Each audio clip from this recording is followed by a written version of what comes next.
এরপরে প্রশ্ন হলো, জুতা পরে জানাজা নামাজ পড়া যাবে কিনা? উত্তর হলো অবশ্যই যাবে। আমাদের দেশে জানাজা নামাজে দাঁড়াইলে সবাই গণহারে জুতা খুলে সামনে রাখে, ঠিক না? রাসূল করিম সাল্লাল্লাহু আলাইহি সাল্লাম বলেছেন, সল্লু ফি আলা সল্লু ফি নিআলিকুম, ও মুসলমানরা তোমরা জুতা পরে নামাজ পড়িও যদি প্রয়োজন হয়।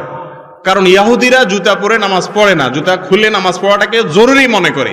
তোমাদের কখনো ঠেকায় পড়ে গেলে দরকার হলে জুতা পরে নামাজ পড়তে পারো।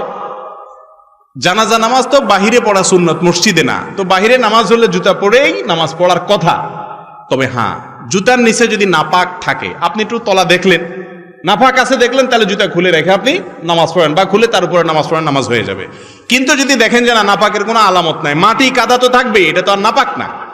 মাটি কি নাপাক?